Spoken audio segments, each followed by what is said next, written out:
Mr. DJ. Hey, check this out. We got a great show coming your way.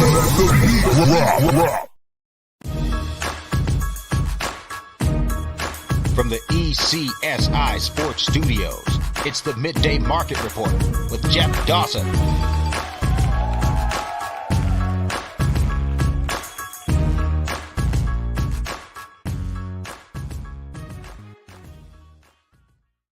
ECSI fans, do you want to revolutionize?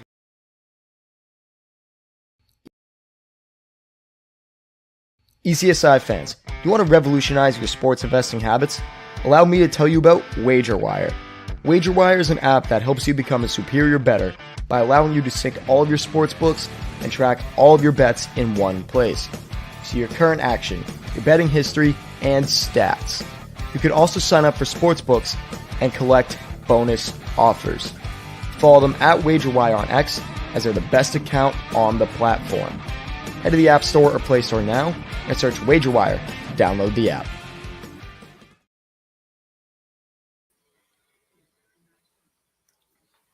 Good afternoon, sports fans from all around the globe. I am the host, Jeff Dawson, East Coast Sports Investors, and this is your Midday Market Report with Andrew McInnis on Tuesday, October 17th, 2023. An amazing day here at the ECSI studios. 10 o'clock this morning on the Breakfast Bankroll, CEO, co-founder Travis Geiger from WagerWire. Our new sponsorship and partnership was on talking about this lovely app. If you have not gone to Google Play or where you download the apps, please do so. Download the app, track all your bets, check your ROIs, and even take a look at all the promos from all the different sports books where you can get some free money, as they like to say in our lanes.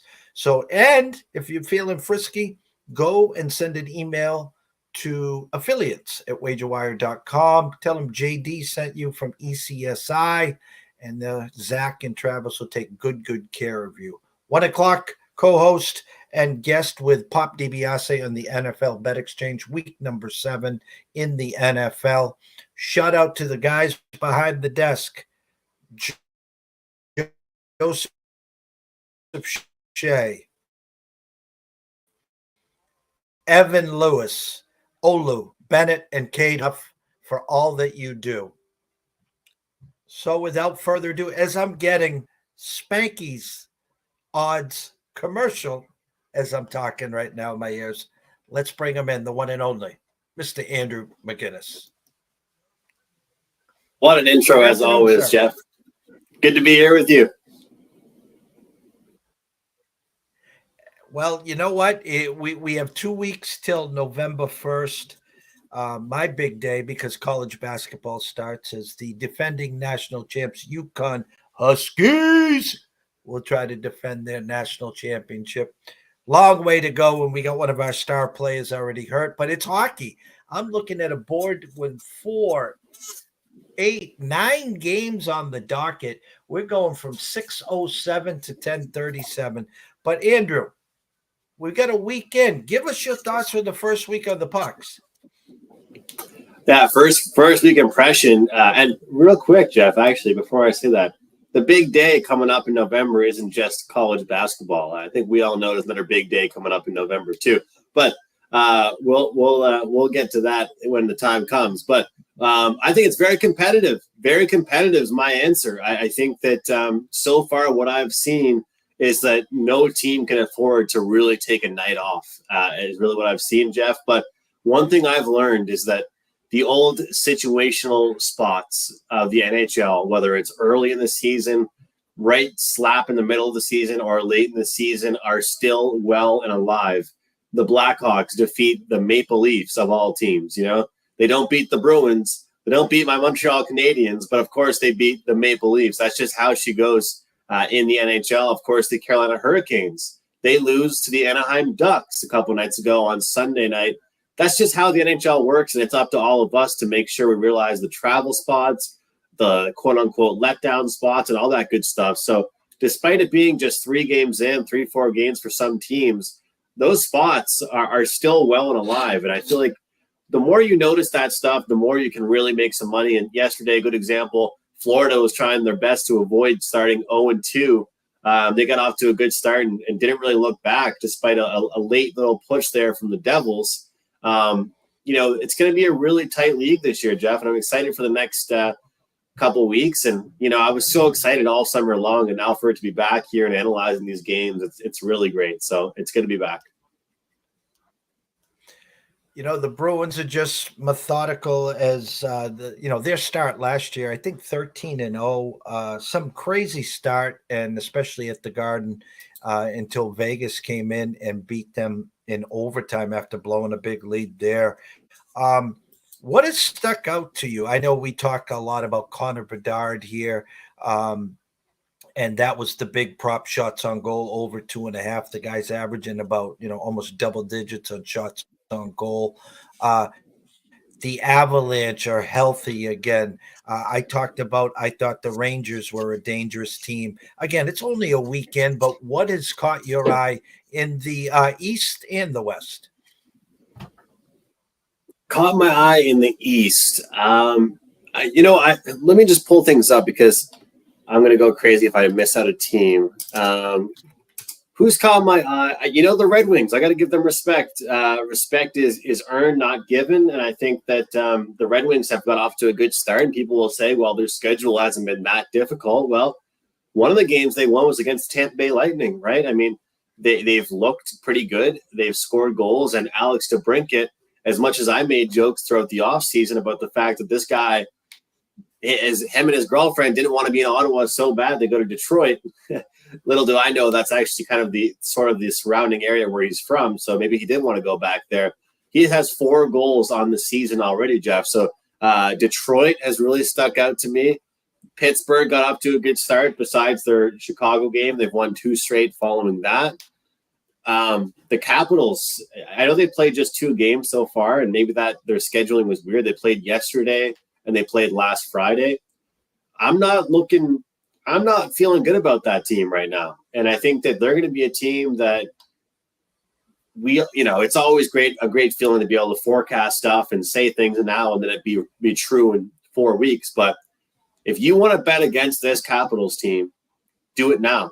Because I believe if they keep going on this downslide, even though it's only been 2 games, the prices you're going to get on their opponents will not stay there. So they're a team that I have not been impressed with. And of course, there's some teams that have looked okay that I think that are going to slide a little bit. And that being the Lightning, like the Lightning 1-2 on the year. But this is what I don't like about the NHL and social media, Jeff. People will say to you, well, they're not looking good because Vasilevsky's not there. And then I'll say, well, can you name me all the defensemen that were on the team 3 years ago and how many of them aren't there right now? What about Yanni Gourde and Andre Palat, 2 of the best defensive forwards? No. We can't talk about those guys. We have to just talk about Vasilevsky, right? And that's the thing is that I don't think that Vasilevsky being out is the main reason why this team might struggle. But they're playing tonight, and I think that if there was going to be a play for me, it would actually be the over or the team total over for Buffalo. That's how much I'm judging them. So that's what I think about the East. And really quick, the West Division, the Coyotes are 1-1. We are going to make some money on this team this year, whether it's team totals, whether it's prop bets on Schultz or Schmaltz or Cooley or those guys. The Coyotes, they might only be 1-1 in the year, but I was impressed by them. And the Kraken, 0-2 to start off their year. And you got a tough one tonight against the Avalanche. I think you and I called this together. There's certain teams every year that make that big jump or that big shocker in the first round. The NHL is one of the only leagues where there are so many teams each year that made the playoffs last year that don't make it again this year. I'd be a little bit surprised if I saw Seattle in this year. But I could be overreacting. It's only one of the teams I talked about out west that was the talk, the preseason, early season must grab at 10-11-1 was the Calgary Flames. What have you seen from them from last year to where they have started so far this year? You got me now? Yeah. How about now?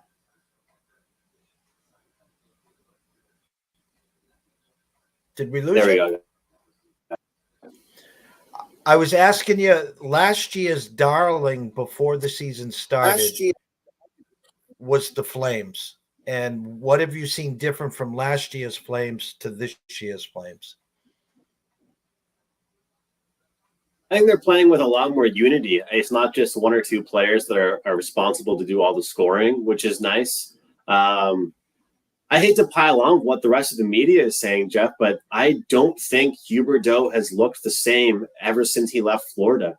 He really hasn't. And anybody that's saying that is someone that's just trying to defend the guy. Huberdeau has to get things going.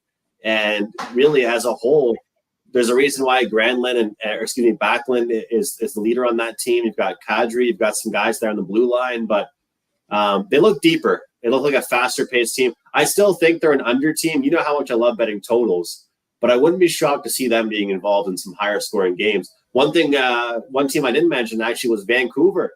How about that? The Canucks, 2 straight wins over the Oilers, and they said, hey, you guys think you're fast? I'll show you fast. And honestly, you know what the Vancouver Canucks look like? They almost look like a deeper version of the Oilers. It's like, good for you guys. You have 2 good players. We've got 6. And I thought that was pretty cool to watch, especially that I didn't have to lose much money at betting on the Oilers like I planned on. I'm happy I ended up staying off them. But that, to me, is really interesting to see the Oilers drop the first 2 games of the year. Well, it's funny because I was going to use this as a lead-in at a 6:07 start and just under 2 hours. The Vancouver Canucks travel to Philadelphia. And in what world? I know the Flyers aren't the Bobby Clark, the Bernie Peralt's and Bernie Perrance, of way back, the Broad Street Bullies. But the Canucks are favored. I'm at Circa right now, and the Canucks are minus 129. You can grab the Flyers at plus 118, and over of 6.5 juiced under. Again, I know the Flyers have not been that good for a while, but we remember the Vancouver Canucks giving up touchdowns every game. You talked about the 2 wins against the Oilers. Do they deserve this road favorite price tonight, Andrew? I think they do. I think it's justified, but I think it's a little bit inflated. I guess so. Maybe that was 2 answers, but I think they deserve to be favorites in this spot, just maybe not as big of ones, maybe a little bit lighter than they are right now. I'm seeing a lot of people liking the over in this game, and it kind of makes me scratch my head because when you make an over bet, you're not just betting on a team to be bad defensively, you're betting on a team to be good offensively. And if you use that same strategy in the NFL, it's really going to slap you in the face. You need to be betting on offensive teams. And it takes 2 to tango. When you look at the Philadelphia Flyers, even with them getting healthier, do you see 2 offensive teams out there? Because I see a team that is nothing without Katahat and that crew there, and behind them, the blue line, the goaltender. To me, the under is what sticks out. Even though it's 120, I get it. It's the favorite of the totals. I lean towards that way, just because what's the old adage? People only remember what they saw last, right? So according to people right now, the Vancouver Canucks are going to average 6 goals a game. I don't think that's the case. I don't know if it makes my official card, but if I was betting that one, I think I would go under. I agree there. You got a Vancouver team total 3.5 juiced under minus 140, with the Flyers 2.5 over minus 160. So Vegas trying to give you that little push that they think Philly's going to get to 3. And if you want to pay the juice on Vancouver to go under, not to get to 4, it's going to cost you 40 cents. So almost like a little Jedi mind trick that Vegas is playing there. Couple early starts after that. Minnesota travels to Montreal. I talked to you backstage on my thought there. Arizona travels to the Islanders. The Islanders almost 2-1 favorites there. Tampa Bay without Vasilevsky traveled to the Sabres. In what world did we ever think that the Sabres would be a minus 125 favorite? Any thoughts on any of those 3 games? Well, it's a good segue. I mean, I got to throw it back to you. You're the numbers guy. At this point, do we bet on Tampa Bay Lightning because of that, or do we stay off? Or what we look at? Because on my show today, we discussed this game. I didn't have much of I didn't have a strong opinion. I floated out there. If you like Buffalo, they're going to score 4. Take the team total. But since I do my show at 11 a.m. Eastern every day, I tell people all the time, this is why you get the picks, so you tune into our shows later in the day. My mind changes every now and then, just like it happens to all of us. Is this going to be a Tampa Bay Lightning team where we actually can make money off them in these spots? They might be a profitable team while Vasilevsky's injured because of prices like this. The only thing I'm worried about is the Sabres came off that game against the Islanders that they should have probably won, but that's just because I'm probably notoriously one of the biggest Islander haters in the world because they play the most boring style of hockey. And that didn't work for Buffalo. But Tampa plays fast too, and I think if Buffalo plays fast hockey with Tampa, they win. You can't catch me paying minus 125 to win 100 on Buffalo in this spot. I just won't do it. What about you? If I was to play this game, and the more I talk to you, you know what scares me? I'll tell you what scares me is there's two things in hockey when you look at the spreadsheet. When you see a 7 for a total and a 5.5, okay? Because the 5.5 is an automatic, we got to take the over because 3-3 and we're a winner. Well, 7 in your mind is a 4-3. If I was to play this game, I'm not laying the lumber on Buffalo, which is, again, it's minus 25 cents. It's just the thought process of the Sabres being favored over Tampa. I would take Tampa team total over 3.5. I'll take the plus 110 there versus them having to win the game in Buffalo. I'm with you. I like that. It's ultimately going to be a stay away game for me, probably. If I had to give one pick on it, I would be looking at Alex Tuck over 2.5 shots on goal. I kind of want to stay away from betting these guys over 3.5 because I know you get Caulfield and Connor Bedard even now has 3.5 already. But the thing with the 3.5, Jeff, is that you need those guys to be buzzing all game. Like you need them to either get lots of power plays or I like Alex Tuck at 2.5 to get his shots on goal. He was the only prop I looked at earlier this morning in that game. And I think if people like Buffalo to win the game, then they probably expect Tuck's going to have a good one. But, you've talked with me about watching kind of where the market sets the team totals, right? Like if they set it majorly big time to the over, maybe try and find a good spot to the under and things like that. And that's what I've done with the 3.5 for the shots on goal. If you find a 3.5 plus money, it's nice. But some 3.5s laying chalk, I can't be bothered to do that because you need so much to go right, and you need 4 shots on goal from one guy. So what if the team gets 23 shots on goal just then? You're asking one player to get a decent chunk of the shots on a 21-man roster. So I think 2.5 for Alex Tuck's a good one. Are you going to get involved at all, like in a few months or in a month or two? I think I've seen you talking about some goal scoring stuff. Are you going to test the shots on goal market or the player point market? Yes, we're monitoring them real close as we speak. We want to get a couple weeks of data in. Obviously, you've led me to a great couple spots where we can watch the numbers. I get your plays as well and always dabble on those as well. So definitely the eyes are there, kind of waiting for the baseball to end. And then, you get to that midway point in the footballs. The start of the NBA, I could give a rat's ass about. Sorry, Hakeem and all their, but there will be a lot of time focused on that in the start of November. It's exciting to look at. And one thing I want to get more into is the point props. I've been doing too many shots on goal and not enough point props. And sorry, I apologize. I'm taking too much time on this game, but you look across the board, right? You've got some guys that are 145, 160, 180. And then you've got a guy like, where is he? Where is he right now? Dylan Cousins. He's minus 120. So again, I ask people, this is just a message to anyone that likes Buffalo out there. Does Dylan Cousins not have an impact on this game?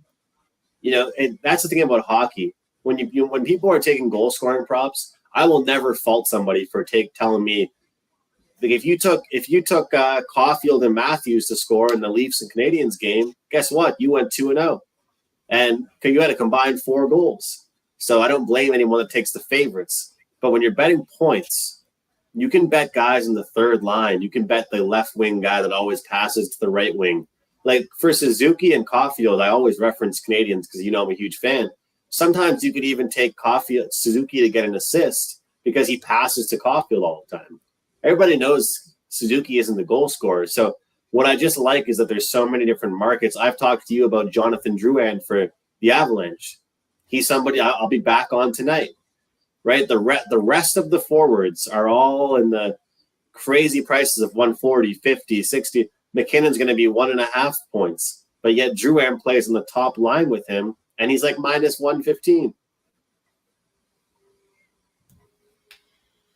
You can always. We talked about that when it came to the simple one in my eyes was the star power of Bedard, and then when you have a Taylor Hall or we talked about on Edmonton when you brought up Vander Kane and those situations for the diehards, it comes a lot easier where you get the stars and then you look to the left and you look to the right.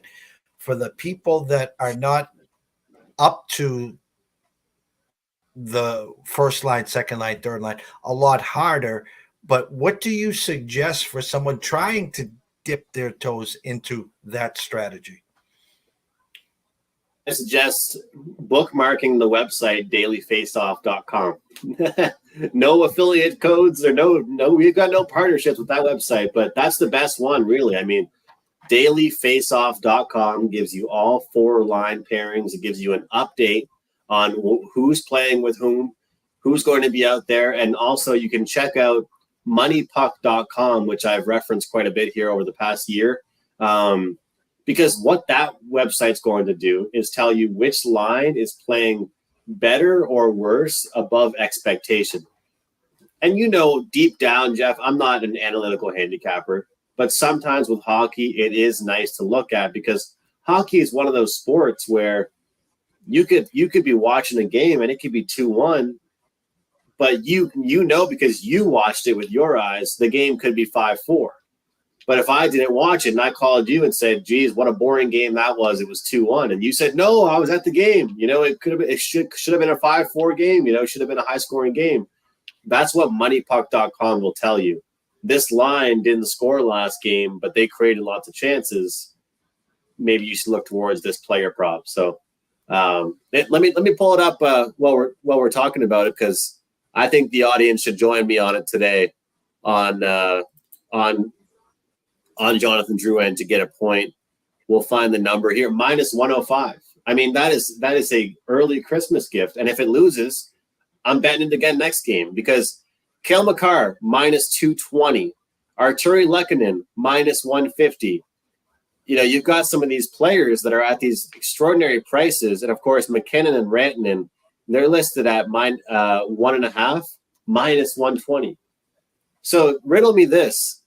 How is McKinnon over 1.5 points, minus 120, when he plays on the exact same line as Drouin, and Drouin over 0.5 point is minus 105? You know why, Jeff? I'll tell you the answer. Nobody knows who he is compared to the other guys. Nobody's betting him. And that's why we keep peeling those onions back, and that's why you are the NHL expert and the king of content. Only if it wins. How about that? We got to win. Got to win it to be right. 807 Edmonton at Nashville. You've talked about the early season start to Edmonton. We also talked preseason and last week about our thoughts in Nashville being a lot more scrappier at home. It was an overnight number of 135 with a 6.5. Now at Circa, it is down to 124. So there are non-believers in the Oilers jumping on the Preds there. Kings at Winnipeg, an overnight number of 135 with a 6.5. That's at 133 right now at Circa there. Any one of those two games pique your interest? I am a little bit interested by the line movement in that Nashville game. I think a lot of it has to do with the fact that people are realizing Edmonton's defense isn't very good. Not just their goaltending, the defense. You cannot have a team in the NHL that scores as many goals per game as Edmonton does and lose those games. It's absolutely ridiculous. I've got a pick for you, and it might be a big shocker for you. Connor McDavid to score a goal -115. That's my bet for you on that game. I like the -0.5 goal first period, all jokes aside. I really like that +150. We talked earlier, I believe, about or backstage about Carolina. I mean, they're like +105. They're barely even there, and it's kind of hard to believe that for a big favorite like that to be getting a price like that. You know, you're getting that plus money, but here with the price dropping on the Oilers, I'm saying not so fast.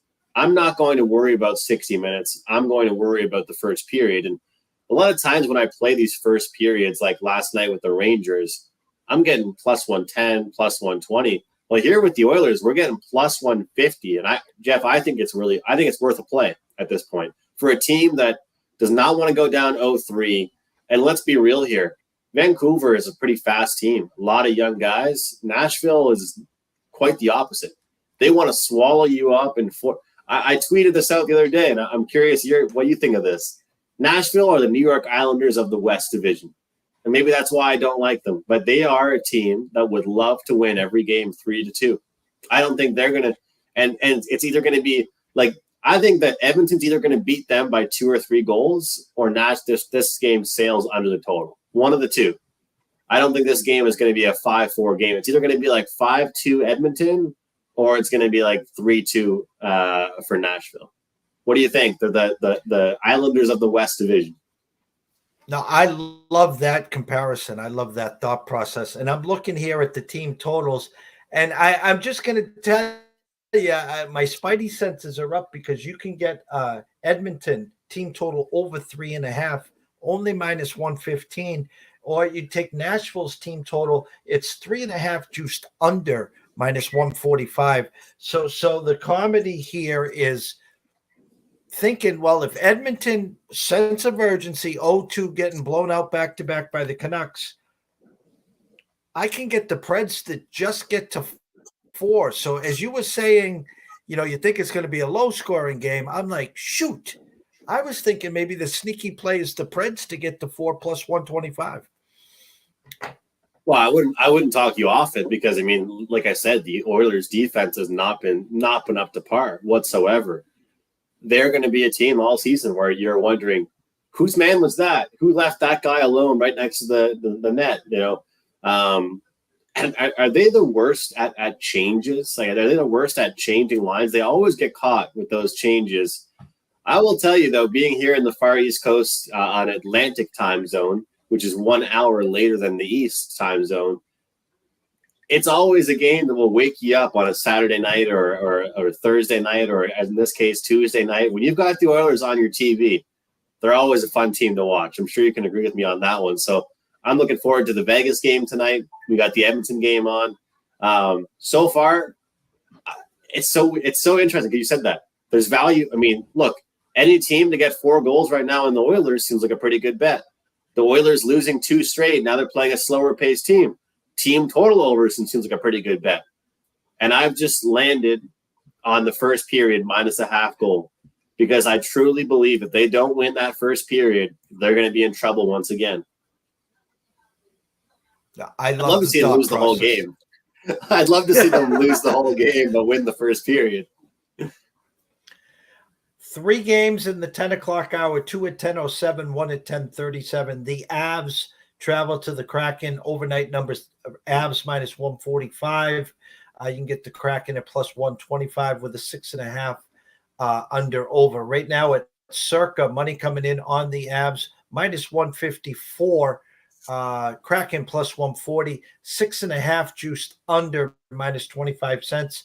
As you talked about the Hurricanes, minus 290 at Do You Know the Way to San Jose? Now currently minus 307. You can grab the Sharks at a hefty plus 273, a flat 6 over minus 15 cents. And last but not least, Dallas travels to Vegas, and this is the eye-opener of the night. The overnight number was Vegas minus 135, Dallas plus 115 with a flat 6. Currently at circa, the Stars minus 115. You can get Vegas plus 105 with a 6 under minus 25 cents. As you talked about backstage, 2 games with playoffs, revenge games. The Avs traveling to Seattle. Seattle knocked them out last year. And of course, the Vegas Knights knocking out the Stars on their way to win the Stanley Cup. Thoughts on any one of those 3? The more I look at this game, it's funny. I told you backstage I'm going to pass, but I'm seeing the numbers settle down at DraftKings a little bit where I'm looking. I'm very interested in betting Dallas tonight. 3 straight victories for Vegas, 4-1 in all those victories. They're looking good. They're feeling happy. And to me, this is their toughest test of the year so far. You got a Dallas team coming in. And, I was writing about this game earlier today, Jeff, kind of just jotted down some notes. And some teams, when they get a win, I don't just judge them by, okay, they got the win. I judge them by how they won. The Dallas Stars beat the St. Louis Blues 2-1. If that was a team like Colorado, I'd say, no, I'm not impressed by that 2-1. Colorado usually scores a bunch of goals. That is how Dallas plays hockey. They are fine winning 2-1. They've got no issue with that. They will play low-scoring hockey, but they also have depth to match. They've got depth to match the Vegas Golden Knights. And let's not forget, there's still, I think, some gaps defensively for this forward group for the Vegas Golden Knights. And they're being exposed a little bit here. But shots on goal, I talked about it with you backstage. Rupe Hintz, minus 105. He's healthy. He's shooting the puck a ton. And I like the fact that, some guys like Robertson or Eichel, they're at 3.5. We're getting Hintz at 2.5. So I like that one. And as far as the other game that really caught my eye, Carolina plus money, minus a half goal first period off that embarrassing loss. Sign me up. I love the Hurricanes, as you know, preseason. I thought they were the team to beat in the East, obviously, and the NHL has done them no justice. I guess maybe they have. Hey, we'll send you out west to start the season. Weather's kind of nice, and then we'll get you back home where sooner than later. I like to do a closing thought for you with a big. It's Tuesday night. Obviously, we have the MLB playoffs, Game 2, Arizona and the Phillies, as the Astros down 0-2 travel back to Texas to face Mad Max tomorrow. There, we have 3 CFL games. I mean, it's a big, busy slate. So give us you gave us some props. Give the listeners maybe an Andrew McInnis special that's on the desk, maybe that might not make the client card. For tonight or just for any game coming up? Whatever you want to do, sir. Well, looking at this week in the NFL, there's one game that caught my eye, and it was the Packers and Broncos game. And everybody knows I'm a Packers fan, most people that follow me on Twitter. But I actually like the under in that game. The Packers offense has not looked as fluid as it nearly looked over the first 2 weeks of the season. Jordan Love, 6 passing touchdowns through 2 games, looked incredible. I know the offense is getting healthier. Aaron Jones should be back. You've got Christian Watson healthy now. Romeo Doubs looking okay, but this is a Russell Wilson that offensively hasn't looked that bad. I know the defense has let him down a little bit, but in key spots, this Packers team, their defense is not too bad. I think that they've also played some good teams. People haven't given them that credit. We're seeing 5:25, 4:25 Eastern, under 44.5. I think the Packers squeak out like a low-scoring victory. I think they can hold the Broncos to under 17 points. They keep it low-scoring, and the Packers get the job done. I like the Packers, but I like the under more in that game. I feel like the Packers utilize their run game quite a bit between Aaron Jones and Mr. 2 yards a carry, A.J. Dillon. They control the line of scrimmage, and hopefully they can win the battle of the trenches. Off a bye week, I know last week the bye week didn't really benefit many teams. I think teams off a bye were, 1-2, Jeff, or 1-3? But I feel like it benefits this Packers team quite a bit. On Thursday, all the people watching, I would shout out to Mr. Russell Saylor. He goes, "Hey, fellas." And hey, I love the Canadian A. I really do. Thursday, I will be jumping on Andrew's station, talking some pucks, college football, whatever he throws. It was a great, great time last Thursday. Being on with you, actually sitting in your chair, as I like to say. It was a good feeling there. The scroll has been going the whole time. You can follow Andrew, obviously, at McInnis Picks, all his work at Wager Talk Sports Mayflower. Jump on over to YouTube. Please subscribe to his YouTube station at Mayflower Sports. But as always, I like to throw you a nice one-timer from the slot so you can tell everyone what you got at Wager Talk for the rest of the week and probably the rest of the month. Hopefully my one-timer is a little more accurate than Ovechkin's was yesterday. I'm going to say that we've got 1 week specials going on right now. You can go to my page. No coupon code necessary for hockey, at least. Grab 1 week. If you're not really someone that has, purchased too many plays before, I think 1 week is a good sample to get, how I bet, some prop bets I'm looking at and things like that. So 1 week of NHL and pretty much – I'd say about a half an hour after this show finishes, I'm going to have a package of all my plays up at Wager Talk for props, sides, and totals. It's a decent slate for me, a decent card. Obviously, anyone that watched this, you got most of the picks I gave out, and I do like. But NFL, I'm on a pretty good props run, so make sure you're checking out my Prop It Up show on Fridays. Wager Talk TV, it's at 10 a.m. Eastern. We're live every Friday.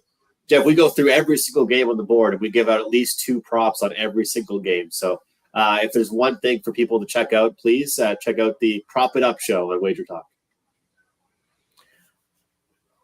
Geez, we blink and we're almost 40 minutes in. I got you working overtime. You got stuff going on at 5 o'clock, which is now 5:35 at your time. So with that, I want to thank everyone that was here all day and afternoon with us on the ECSI studio and channel. Special shout out, as always, to Mr. McInnis for coming on Tuesdays. I'll reciprocate on Thursdays. But till then, everyone enjoy your afternoon. Have some fun. There's a lot of action out there, and we will see you bright and early tomorrow